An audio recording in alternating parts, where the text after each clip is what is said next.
আশা করি আজকের এই মাহফিল আল্লাহ কবুল করবে। আপনারা কি আশা করতে পারেন না? বলেন ইনশাআল্লাহ। কোরআনে কোনো বেজাল নাই। আমার প্রিয় ভাইরা, আল্লাহ সুবহানাহু ওয়া তাআলা কোরআন মাজিদে যে কোনো বেজাল নাই, কোনো সন্দেহ নাই, এই কথা আজ থেকে 1500 বছর পূর্বে রব্বে কারীম কোরআন মাজিদে জানিয়ে দিয়েছেন। আল্লাহ তাআলা বলেন, এই কোরআন মাজিদ যদি তোমাদের মনে কোনো সন্দেহ থাকে, এই কোরআনের মতো একটা কিতাব তোমরা নিয়ে আসো রচনা করে, হোক জিন কিংবা মানুষ। আল্লাহ চ্যালেঞ্জ করে দিয়েছেন। আল্লাহ তাআলা সূরা বনী ইসরাঈলে বলেন, قُلْ لَئِنِ اجْتَمَعَتِ الْإِنسُ وَالْجِنُّ عَلَىٰ أَن يَأْتُوا بِمِثْلِ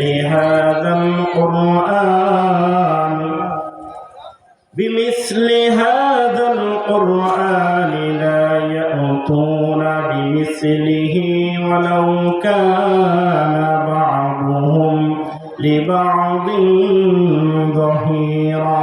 জোরে বলেন আল্লাহু আকবার। আল্লাহ সুবহানাহু ওয়া তাআলা বলেন, ও মানুষেরা, ও জিনেরা, তোমরা একে অপরকে সাহায্য করো।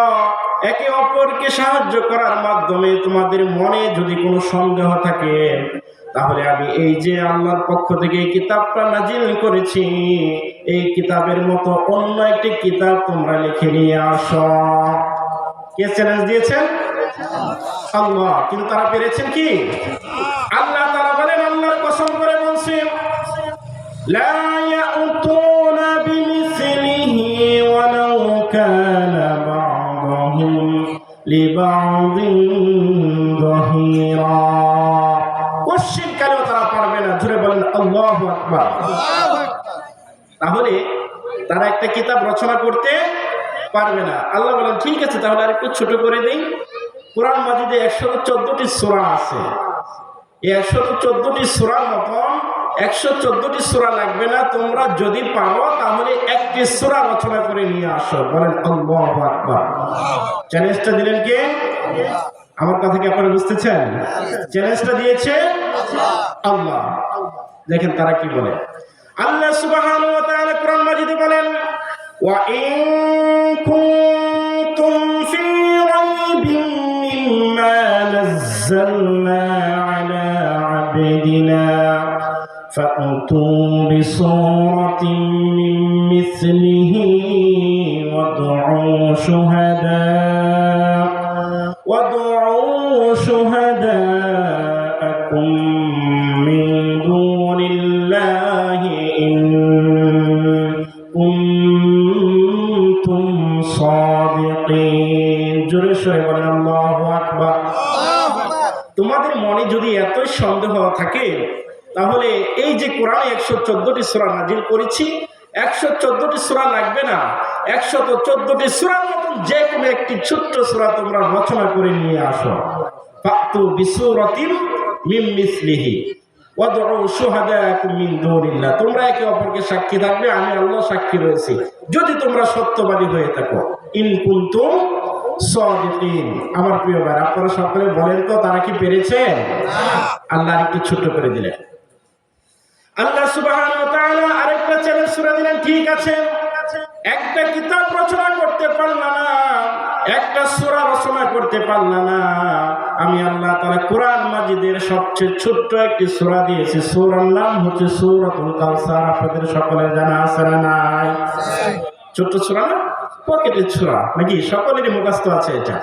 আল্লাহ তাআলা দুইটা আয়াত লিখে দিয়ে তৃতীয় আয়াতটা তাদের কাছে চ্যালেঞ্জ ছুড়ে দিলেন, তোমরা যদি পারো তাহলে পরবর্তী আয়াতটা লিখে নিয়ে আসো। একটু জোরে বলেন আল্লাহু আকবার। আমার প্রিয় ভাইরা, আল্লাহ বলেন, ইন্না আ'তাইনাকাল কাউসার ফাসাল্লি লিরাব্বিকা ওয়ানহার ইন্না শানিআকা হুয়াল আবতার। জোরে বলেন আল্লাহু আকবার। প্রথম দুইটা আয়াত দিলেন, চ্যালেঞ্জ দিলেন, তৃতীয় আয়াতটা রচনা করে নিয়ে আসো।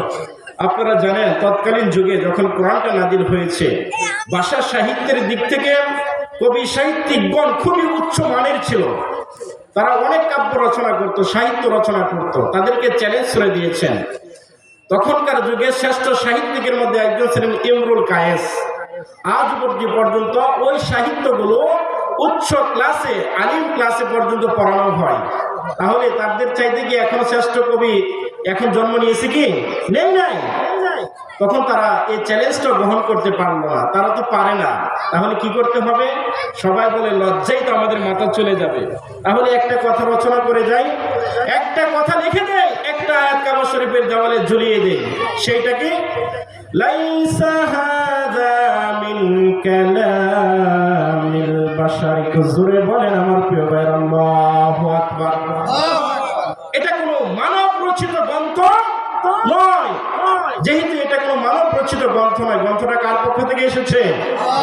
একটা অথেন্টিক কিতাব, নির্ভেজাল কিতাব, যেখানে আল্লাহ তাআলা নিট এন্ড প্লেন ডকুমেন্টস দিয়ে ভরপুর করে দিয়েছেন। একটু জোরে বলেন আল্লাহু আকবার। সেই কিতাব থেকে একটু আলোচনা করবো। আপনারা শুনতে রাজি আছেন তো ইনশাআল্লাহ? আলোচনার বিষয় হচ্ছে অজ্ঞতা, মূর্খতা। তাহলে এর বিপরীত কি? শিক্ষা। কি শিক্ষা? দ্বীনি শিক্ষা। যদি দ্বীনি শিক্ষা না থাকে আপনি কি করবেন? উল্টাপাল্টা গান বাজনা করবেন। কথা বলেন ঠিক না ঠিক? আরো যা নাচানাচি করা দরকার। এই যে আগামীকালকে ডিসেম্বর, 16 ডিসেম্বর আসতেছে, মানুষ না বুঝে গান বাজনা করবে কি করবে না? অথচ বিজয় আসার পরে কি করা উচিত ছিল সেই কথাটা বলে দিয়েছেন কে? আল্লাহ। বিজয় আসার পর কি করতে হবে আল্লাহ নিজে বলে দিয়েছেন। আল্লাহ নিজেই বলে দিয়েছেন। আমার প্রিয় ভাইরা, কোরআন মাজিদের ছোট্ট একটা সূরা, সূরার নাম হচ্ছে নাসর। আপনারা সকলের জানা আছে না নাই? আল্লাহ তাআলা বলেন, ইযা জাআ নাসরুল্লাহি ওয়াল ফাতহ ওয়া রাআইতান নাসা ইয়াদখুলুনা ফি দীনিল্লাহি আফওয়াজা فسبح بحمد ربك واستغفر إنه كان توابا। জোরে বলেন আল্লাহু আকবার। আল্লাহ বলে দিয়েছেন বিজয় আসার পর কি করতে হবে। ইযা জাআ, যখন আসবে, নাসরুল্লাহ, আল্লাহর সাহায্য, ওয়ারাআইতান নাসা, তখন আপনি দেখতে পাবেন হে নবী মানুষগুলো ইয়াদখুলুনা ফি দীনিল্লাহি, দ্বীনের মধ্যে প্রবেশ করছে, আফওয়াজা, যাকে যাকে, দলে দলে। একটু জোরে বলেন আল্লাহু আকবার। বিজয় আসার পরে মানুষ দ্বীনের মধ্যে যাকে যাকে প্রবেশ করবে, এটাই স্বাভাবিক। মানুষ করছে কি করছে না? প্রমাণ রয়েছে। তখন কি করতে হবে আল্লাহ বলেন, ফাসাব্বিহ বিহামদি রাব্বিকা ওয়াস্তাগফির। আপনি রবের জন্য তাসবিহ পড়বেন, মানুষদেরকে জানিয়ে দেন তারা যেন তাসবিহ পড়ে এবং রবের প্রশংসা করে আর তার কাছে ক্ষমা চায়। জেনে রাখুন আল্লাহ হচ্ছে অধিক ক্ষমাশীল, তিনি তওবা কবুল করে থাকেন। জোরে বলেন আল্লাহু আকবার। তাহলে এটা আমরা জানবো কোথা থেকে? কোরআন থেকে। সবাই কথা বলেন, কোন জায়গা থেকে জানবো? কোরআন থেকে। এখন যদি আপনি কোরআন জানা না থাকে, সুন্নাহ জানা না থাকে, তাহলে তো আপনি উল্টাপাল্টা করবেনই। কথা বলেন ঠিক না ঠিক? আমার প্রিয় ভাইরা, আমি কোরআনের বাহিরে, সুন্নাহর বাহিরে কথা বলতে জানি না, বলবো না। আল্লাহ যদি আমাকে যতক্ষণ এখানে কথা বলার সুযোগ দেন কোরআন থেকে বলবো। আপনারা শুনতে রাজি আছেন ইনশাআল্লাহ? তাহলে আমার আলোচনার বিষয় হচ্ছে মূর্খতা, জাহালাত এবং এর থেকে পরিত্রাণের উপায়। মূর্খতার পরিচয়, এর বৈশিষ্ট্য, পরিণাম এবং হচ্ছে পরিত্রাণের উপায়। সুযোগ পেলে বলবো, না পাইলে যতটুকু সুযোগ পাই ততটুকুই কোরআন থেকে বলবো। বলেন ইনশাআল্লাহ। আমার প্রিয় ভাইয়েরা, মূর্খতা, আল্লাহ তাআলা বলতেছেন মানুষ এতই মূর্খ, এতই জাহেল, তাদের কাছে যাদের অন্তরে মোহর মেরে আল্লাহ দিয়েছেন, যদি ফেরেশতা আসমান থেকে নাজিল করেন আর মানুষগুলোকে, মৃত মানুষগুলোকে জীবিত করে তাদের সামনে নিদর্শন স্বরূপ পেশ করা হয়, তারপরও তারা ঈমান আনবে না, তারা জাহেল। কথাটা কার? কোরআন মাজিদের 6 নম্বর সূরা। খুব ভালো করে মনে রাখবেন। আমি একটু আপনাদেরকে ডকুমেন্টস দিব, আপনারা মনে রাখবেন ইনশাআল্লাহ। আমি কি বলছি সত্য না মিথ্যা এটা আপনাদের জানার দরকার আছে না নাই? কোরআন মাজিদের 6 নম্বর সূরা। কত নম্বর সূরা? 6 নম্বর সূরা, 111 নম্বর আয়াত, যেটা আমি প্রথমেই পড়েছি। আল্লাহ বলেন, ولو أننا نزلنا إليهم الملائكة وكلمهم الموتى وحشرنا عليهم كل شيء قبلا ما كانوا ليؤمنوا إلا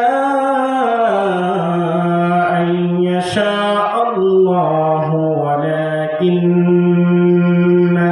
أكثرهم يجهلون الله أكبر তাদের সামনে যদি আল্লাহ তাআলা ফেরেশতা নাজিল করেন আর ওই সকল ফেরেশতারা মৃত মানুষদেরকে জীবিত করে তাদের সামনে নিদর্শন স্বরূপ পেশ করেন, তারপরও তারা ঈমান আনবে না। মূলত তারা হচ্ছে জাহেল, অজ্ঞ, তাদের কোরআন সুন্নাহর কোনো জ্ঞান নাই, থাকলেও তাদের অন্তরে মোহর মেরে দিয়েছেন, এটা তারা মানে না। ওয়ালাকিন্না আকসারহুম ইয়াজহালুন। আপনারা বাড়ি থেকে মিলিয়ে নেবেন সূরা আনআম আল কোরআন মাজিদের 6 নম্বর সূরা 111 নম্বর আয়াত। তাহলে আমার আলোচনার বিষয় হচ্ছে মূর্খতার পরিচয় এবং তা থেকে পরিত্রাণের উপরে ইনশাআল্লাহ। মূর্খতার 1 নম্বর পরিচয় আল হাজলু ফি মাওদিইল জাদ্দি, গুরুতর বিষয় নিয়ে রং তামাশা করা, হাস্যরস্য করা। মূর্খদেরকে দেখবেন গুরুত্বপূর্ণ বিষয় নিয়ে তারা রং তামাশা করবে, হাসি ঠাট্টা করে উড়িয়ে দিবে। আছে না এরকম লোক? আল্লাহ তাআলা কোরআন মাজিদে বলেন, মূসা আলাইহিস সালাতু ওয়াস সালামের জাতি বলেছিল যে মূর্খতার পরিচয় দিয়েছিল আল্লাহ তাআলা, সেই কথাটা কোরআন মাজিদের 2 নম্বর সূরা বাকারার 67 নম্বর আয়াতে বলেন, ওয়া ইয ক্বালা মূসা লিকওমিহি ইন্নাল্লাহা ইয়া'মুরুকুম আন তাযবাহু বাকারা ক্বালু আতাত্তাখিযুনা হুজওয়া ক্বালা আউযু বিল্লাহি আন আকুনা মিনাল জাহিলিন। জোরে বলেন আল্লাহু আকবার। আল্লাহ তাআলা বলেন, ও মূসা স্মরণ করো সেই সময়ের কথা যখন, ও নবী আপনি স্মরণ করুন সেই সময়ের কথা যখন মূসা আলাইহিস সালাতু ওয়াস সালাম তার জাতিকে বলল, আল্লাহ তোমাদেরকে হুকুম করেছেন একটা গাভী জবাই করার জন্য। আপনারা খুব ভালো করে জানেন গাভীটা কেন জবাই হয়েছিল। একটা দুষ্ট লোক একটা তার আপন চাচাকে মেরে তারপরে অন্যের উপর দোষ চাপানোর জন্য মূসা আলাইহিস সালাতু ওয়াস সালামের কাছে বিচার চেয়েছেন। বিস্তারিত ঘটনা আপনারা জানেন। তখন আল্লাহ তাআলা বলেছে, ঠিক আছে সবকিছু বিচার ফয়সালা সবকিছু হয়ে যাবে, তবে তাদেরকে বলে একটা গাভী জবাই করার জন্য। কি করার জন্য? গাভী জবাই করার জন্য।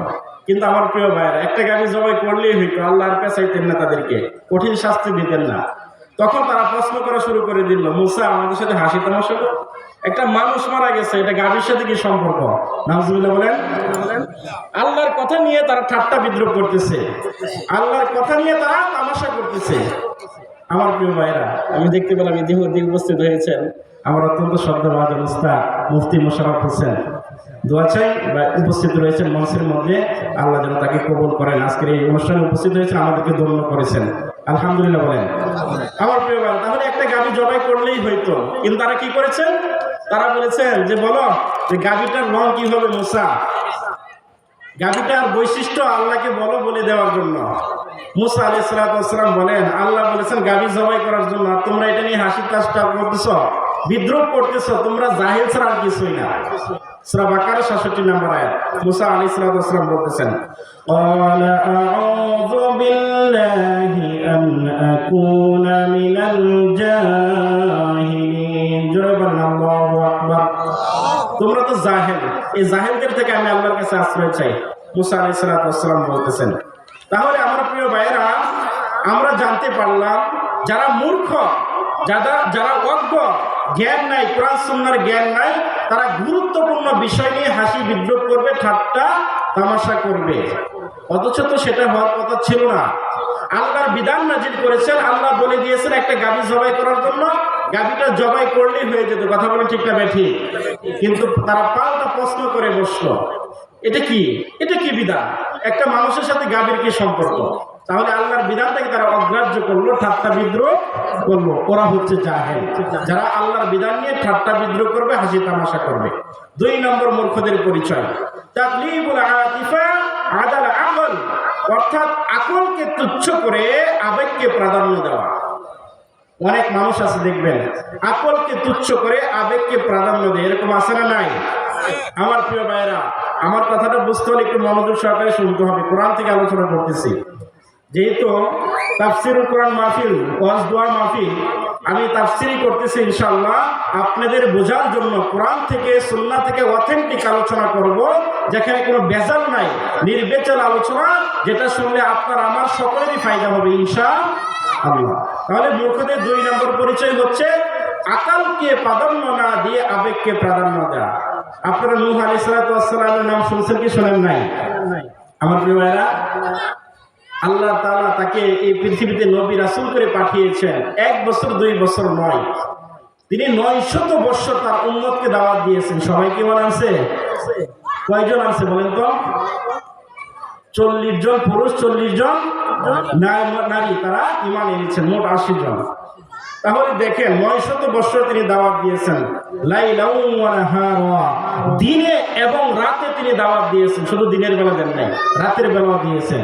কিন্তু তারা উল্টা তার সাথে আরো ঠাট্টা বিদ্রুপ করেছেন, তাকে নানানভাবে অপদস্থ করেছেন, বিপর্যস্ত করেছেন। কিন্তু তিনি দাওয়াত থেকে বিন্দু পরিমাণও পিছপা হন নাই, তার আপন সন্তানটাও ঈমান আনেন নাই। এই যে নূহ আলাইহিস সালাম তার সন্তানকে বলেছে, বাবা দেখো, আল্লাহ বলেছেন আমাদেরকে নৌকাতে ওঠার জন্য, যারা পাপিষ্ট বান্দা রয়েছে, যারা কাফের রয়েছে, তাদেরকে আল্লাহ ধ্বংস করে দিবেন, আর যারা ঈমানদার আমার কথা মোতাবেক চলবে, এই নৌকায় উঠলে আল্লাহ তাআলা তাদেরকে সেভ করবেন, রক্ষা করবেন।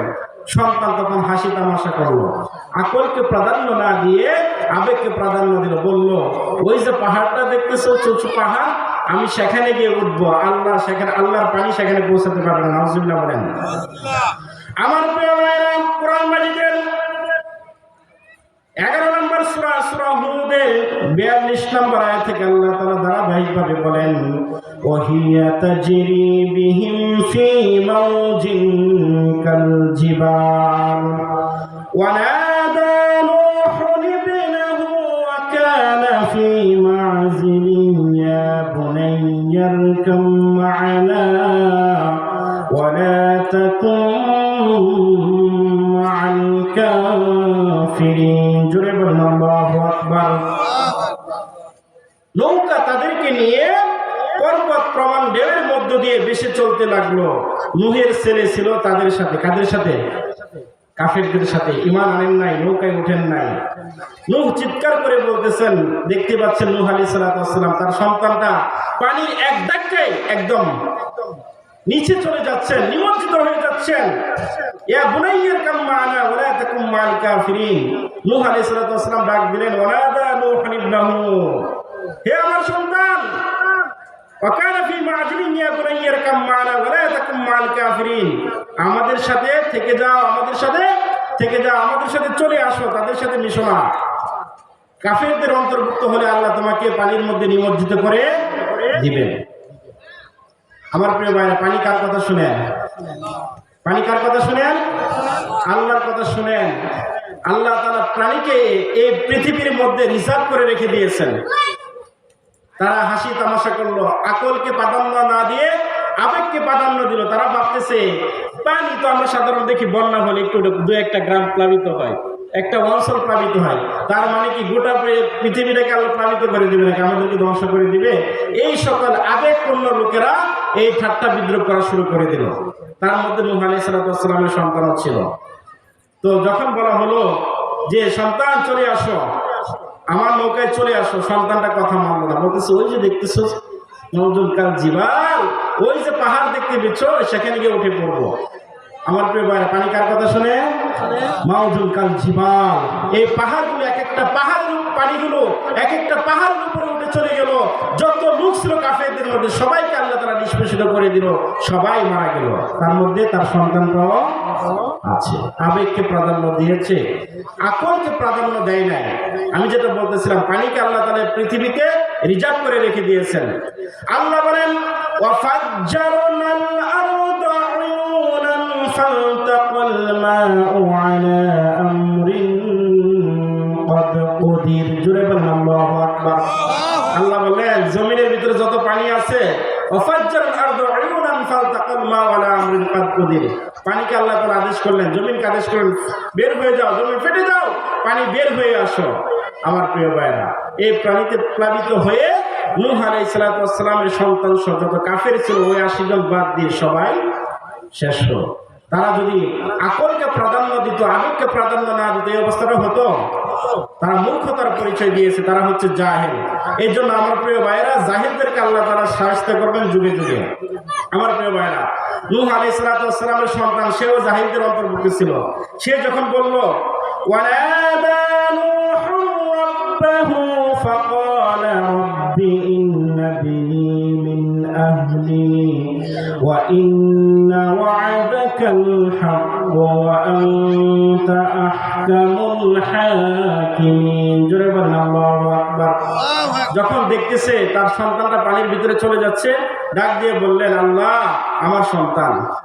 সন্তানদের প্রতি আমাদের ভালোবাসা আছে না নাই? সবাই সন্তানদেরকে ভালোবাসেন কি বাসেন না? তো আমার সন্তান ডাক দিয়ে বসলেন, আল্লাহ আমার সন্তান তো পানিতে ডুবে যাচ্ছে, কি করবো আল্লাহ? কিন্তু পরক্ষণে সে আবার বললেন, সে তো মিন আহলি, সে তো আমার পরিবারের অন্তর্ভুক্ত। ওয়া ইন্না ওয়া'দাকাল হক, নবী, হিকমতওয়ালা নবী।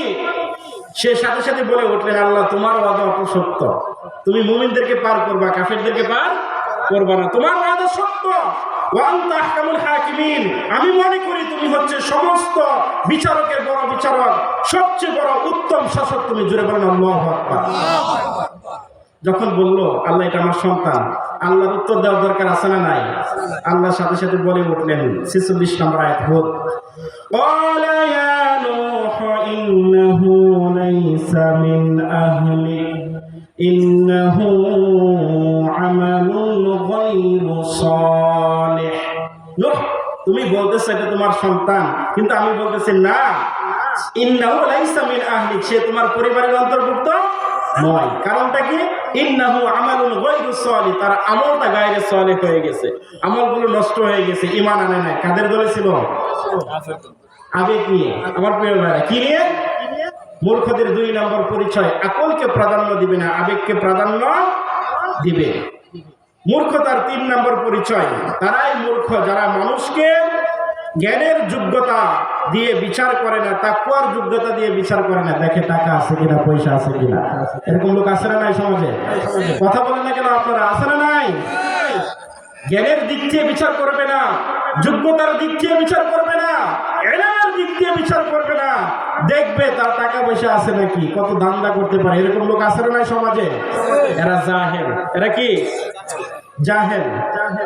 আমার প্রিয় ভাইয়েরা, কুরআন মাজিদের 11 নম্বর সূরা, সূরা হুদের 27 নম্বর আয়াতে আল্লাহ তাআলা বলেন, ফাকালাল মালাউল্লাযীনা কাফারু মিন কওমিহি মা নারাকা ইল্লা বাশারান মিসলানা ওয়া মা নারাকা ইত্তাবা'আকা ইল্লাল্লাযীনা হুম আরাযিলুনা বাদিয়ার রা'য় ওয়া মা নারা লাকুম আলাইনা মিন ফাদলিন বাল নাযুন্নুকুম কাযিবিন। জোরে বলেন আল্লাহু আকবার। তারা বলল নূহ আলাইহিস সালাতু ওয়াস সালামের জাতি, নূহ, আমাদের দৃষ্টিতে তুমি তো বেশ আমাদের মতো একজন সাধারণ মানুষ। নাউজুবিল্লাহ বলেন। নূহ আলাইহিস সালাতু ওয়াস সালামকে বলতেছে, নূহ, আমরা তো দেখতে পাচ্ছি তুমিও আমাদের মতন খাও, তুমি আমাদের মতো ঘুমাও, সবকিছু আমাদের মতো করো, সুতরাং তুমি তো আমাদের মতো সাধারণ মানুষই। নাউজুবিল্লাহ বলেন। একজন নবীকে নিয়ে হাসি তামাশা শুরু করে দিল, ঠাট্টা বিদ্রুপ করা শুরু করে দিল। তারা জ্ঞানের যোগ্যতা দিয়ে, ইলমের যোগ্যতা দিয়ে, আমলের যোগ্যতা দিয়ে বিচার করে না। তারা বলতেছে, নূহ, তুমি তো আমাদের মতো সাধারণ মানুষ। ওয়া মা নারাকা ইত্তাবা'আকা ইল্লাল্লাযীনা হুম আরাযিলুনা বাদিয়ার রা'য়। তারা বরঞ্চ নূহ আলাইহিস সালাতু ওয়াস সালামকে আরো মিথ্যা অপবাদ দেওয়া শুরু করলো, মিথ্যাবাদী নবী বলে, নিকৃষ্ট নিম্ন শ্রেণীর বলে আখ্যায়িত করতে লাগলো। নাউজুবিল্লাহ বলেন। আল্লাহ সুবহানাহু ওয়া তাআলা বলেছেন বাল নাযুন্নুকুম কাযিবিন, যে বাল নাযুন্নুকুম কাযিবিন, বরং আমরা তো তোমাদের মিথ্যাবাদী মনে করি।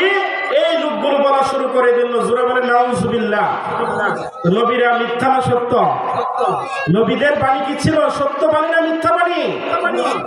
সত্য বাণী। কোরআনে কোনো মিথ্যা আছে ভাই? খুব ভালো করে বুঝবেন, কোরআনে কোনো মিথ্যা আছে? কোরআন কখনো পুরাতন হয়?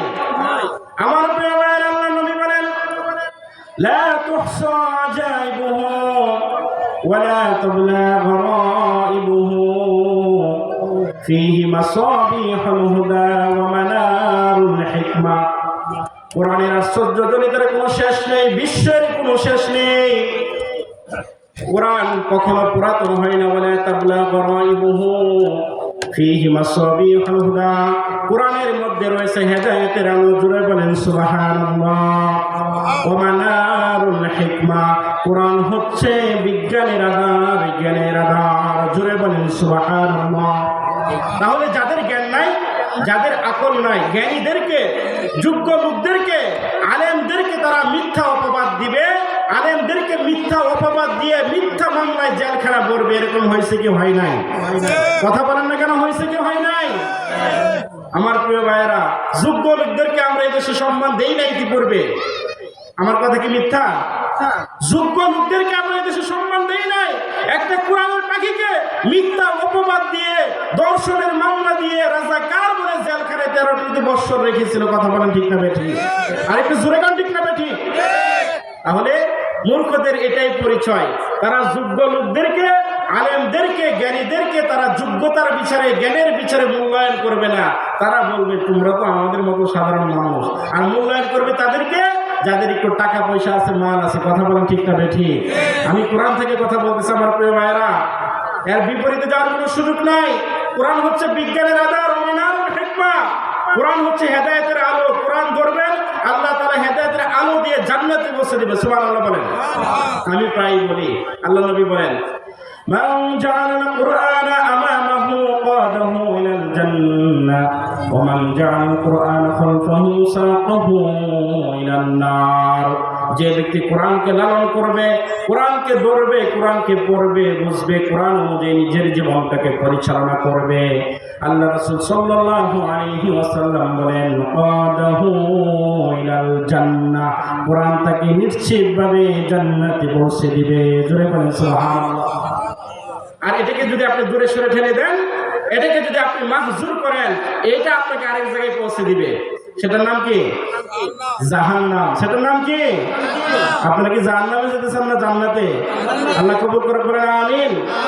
আল কুরআন হুজ্জাতুন লাকা ওয়া আলাইকা, কোরআন কারো পক্ষে কারো বিপক্ষে সাক্ষ্য দিবে। তাহলে মূর্খদের 3 নম্বর পরিচয় আমরা জানলাম। যোগ্য লোকদেরকে, জ্ঞানী লোকদেরকে, আলেমদেরকে তারা মূল্যায়ন করবে না যোগ্যতার বিচারে, এলেমের বিচারে, টাকার বিচারে মূল্যায়ন করবে, ক্ষমতার বিচারে মূল্যায়ন করবে। এরা কারা? মূর্খ। এরা কারা? মূর্খ। মূর্খদের 4 নম্বর পরিচয় আশ-শুজুউ আনিল ফিতরাতি, ফিতরা থেকে সরে যাওয়া। মানুষের স্বভাব হচ্ছে হিউম্যান নেচার, অর্থাৎ স্বভাবস্বরূপ আচরণ করা। কিন্তু মূর্খরা দেখবেন তারা কোনো স্বভাবস্বরূপ আচরণ করবে না, তারা এর সম্পূর্ণ বিপরীত করবে। লূত আলাইহিস সালামের জাতিদের আপনারা তো দেখেছেন। লূত আলাইহিস সালামের পৃথিবীতে একজন জলিল কদর নবী ছিল। তার জাতি স্বভাব বিরোধী আচরণ করেছিল। ছেলেতে ছেলেতে বিয়ে করতো, মেয়ে মেয়ে বিয়ে করতো না। নাউজুবিল্লাহ বলেন। নূহ আলাইহিস সালাম বলছেন তোমরা এত একটা নিকৃষ্ট জাতি, তোমরা যে আচরণ করেছো ইতিপূর্বে এমন কোন আচরণ অন্য কোন নবী রাসূলের উম্মত করেন নাই। মানুষের একটা স্বভাব হচ্ছে, বৈশিষ্ট্য হচ্ছে মেয়েদের প্রতি আকর্ষণ থাকবে পুরুষের, এটা স্বাভাবিক। কথা বলেন ঠিক না বেঠিক? লজ্জা পাইছেন নাকি? কথা বলেন না যে মানুষের একটা স্বভাবগত বৈশিষ্ট্য হলো, ইসলামী ফিতরাগত একটা বৈশিষ্ট্য হলো, পুরুষ সাধারণত মহিলার প্রতি আকর্ষণ থাকবে, মহিলার সাধারণত পুরুষের প্রতি আকর্ষণ থাকবে। কিন্তু লূত আলাইহিস সালামের জাতি এতই নিকৃষ্ট ছিল যে পুরুষের, তারা মহিলাদের প্রতি আকর্ষণ ছিল না, ছিল কাদের প্রতি? পুরুষের প্রতি। আমার প্রিয় ভাইরা, কোরআন মাজিদে সূরা আরাফের 80 এবং 81 নম্বর আয়াতে আল্লাহ তাআলা বলেন ওয়ালুতান ইয ক্বালা লিকাওমিহি ইয়াতাতুনাল ফাহিশা মা সাবাকাকুম বিহা মিন আহাদিন মিনাল আলামিন। লূত আলাইহিস সালাম অত্যন্ত পরিতাপের সাথে বলতেছেন, ও আমার সম্প্রদায়ের লোকেরা, তোমরা এতই নিকৃষ্ট হয়েছ, এতই নির্লজ্জ হয়েছ যে দুনিয়াতে তোমরা এমন কাজ করতেছো যা ইতিপূর্বে কেউ করেনি। তোমরা কি করলা? তোমরা ইন্নাকুম লাতাতুনার রিজালা শাহওয়াতাম মিন দুনিন নিসা, তোমরা মহিলাদেরকে বাদ দিয়ে পুরুষদের প্রতি আকর্ষণ তোমাদের রয়েছে, পুরুষদেরকে তোমরা বিবাহ করতেছো, সমকামিতা করতেছো। বাল আনতুম কওমুন তাজহালুন, তোমরা হচ্ছে বড়ই মূর্খ, তোমরা হচ্ছে বড়ই জাহেল। কথা বলেন ঠিক না বেঠিক?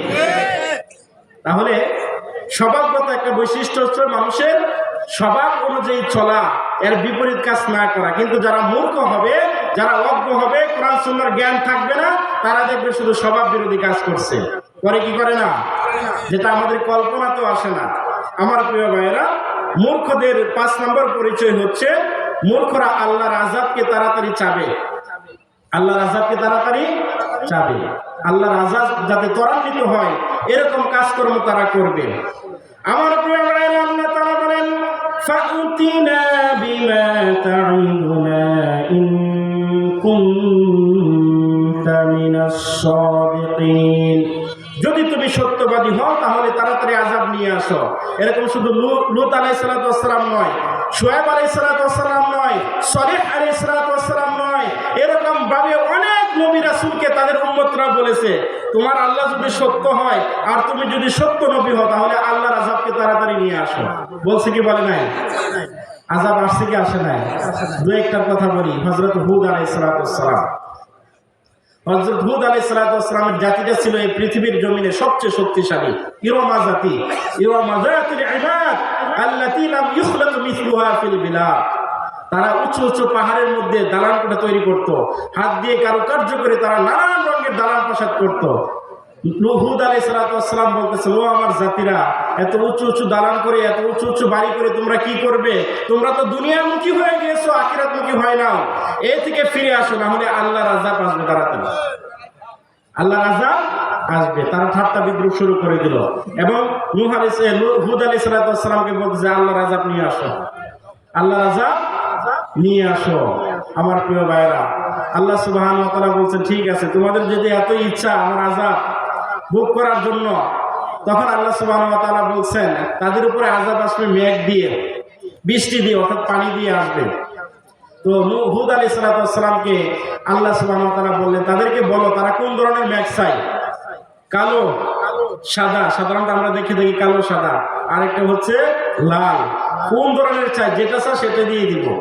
তখন একটু ভয় পেয়ে গেল হুদ আলাইহিস সালামের জাতিরা। তারা বলছে, স্বাভাবিক যেটা সাদা কালো আমরা দেখে থাকি, বলো এটাই নিয়ে আসার জন্য। নাউজুবিল্লাহ বলেন। আল্লাহর আযাবকে তারা ত্বরান্বিত করতে চায়, তাড়াতাড়ি চায়।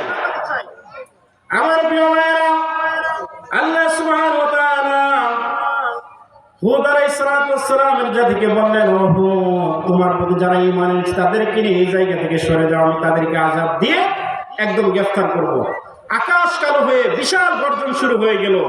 এবার হুদ আলাইহিস সালামের জাতি যারা এই মূর্খতার পরিচয় দিয়েছিল, আল্লাহর আযাবকে ত্বরান্বিত করতে চেয়েছিল, তারা দেখলো একটা বিশাল মেঘমালা তাদেরকে ছায়া দিয়ে রাখছে। তারা চিন্তা করলো এর নিচে যাই, তাহলে হয়তো রক্ষা পেয়ে যাব।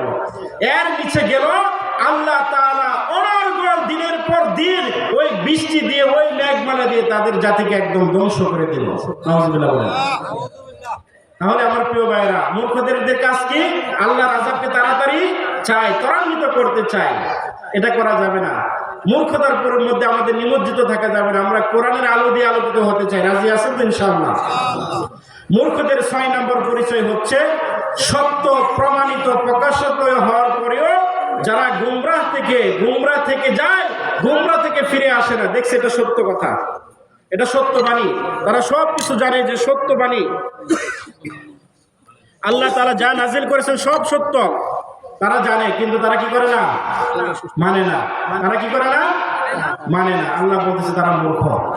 যেটা আমি প্রথমেই বললাম, সূরা আনআমের 111 নম্বর আয়াত আল্লাহ বলেন, ওয়ালাউ আন্নানা নাযালনা ইলাইহিমুল মালাইকাতা ওয়া কাল্লামাহুমুল মাউতা وحشرنا عليهم كل شيء قبلا ما كانوا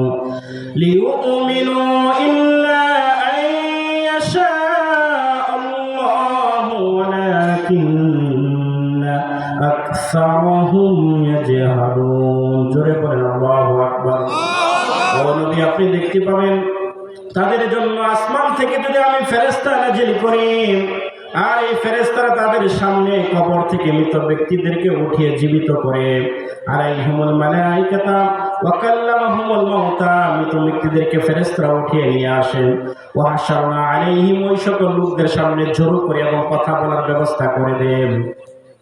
কুল্লা শাইইন ক্বাবলা মা কানু ইউমিনু, আপনি অবশ্যই দেখতে পাবেন তারা কখনো ঈমান আনবে না। জোরে বলে নাউজুবিল্লাহ।